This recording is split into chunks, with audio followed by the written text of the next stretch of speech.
The Battle of Tricamarum took place on December 15, 533 between the armies of the Byzantine Empire, under Belisarius, and the Vandal Kingdom, commanded by King Gelimer, and his brother Tzazon. It followed the Byzantine victory at the Battle of Tricamarum, and eliminated the power of the Vandals for good, completing the reconquest of North Africa under the Byzantine Emperor Justinian I.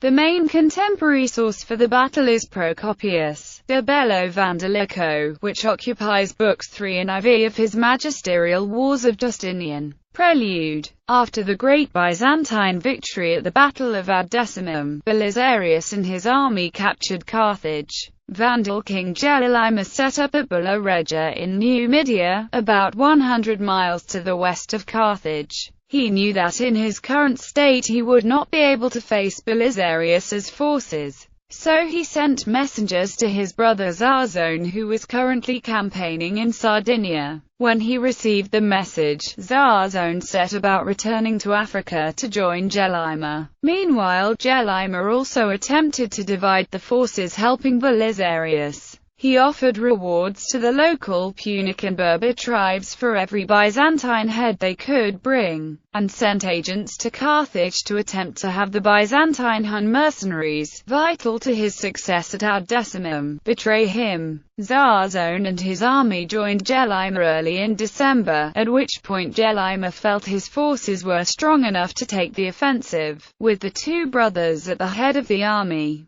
the Vandal force paused on the way to Carthage to destroy the great aqueduct which supplied the city with most of its water. Belisarius had fortified the city in the 12 weeks since Tricamarum, but knew about Gelimer's agents and could no longer trust the Huns in his forces. Instead of waiting for a possible treachery during a siege, he formed up his army and marched out with the cavalry at the front, the Byzantines in the center, and the Huns at the rear of the column. Battle. The two forces met at Tricamarum, some 50 kilometers west of Carthage, and the Byzantine cavalry immediately charged the Vandal lines, reforming and attacking 2 more times. The Byzantine infantry then furiously attacked the Vandal infantry, and the Byzantines gained the advantage. During the third Byzantine cavalry charge, Tzazon was killed within sight of Gelimer. As had happened at Tricamarum, Gelimer lost heart. The Vandal lines began to retreat, and soon were en route.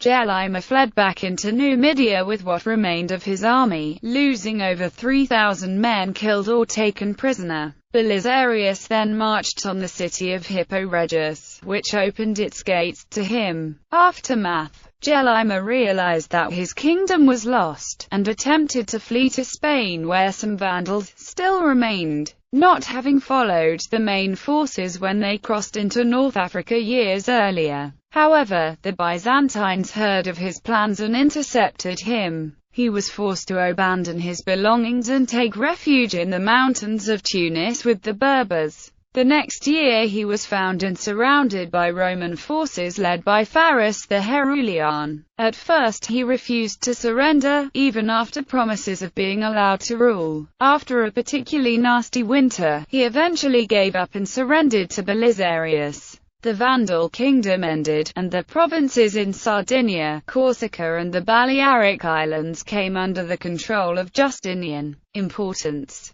Paul K. Davis writes, with this victory, the Byzantines regained control of North Africa for the Eastern Roman Empire.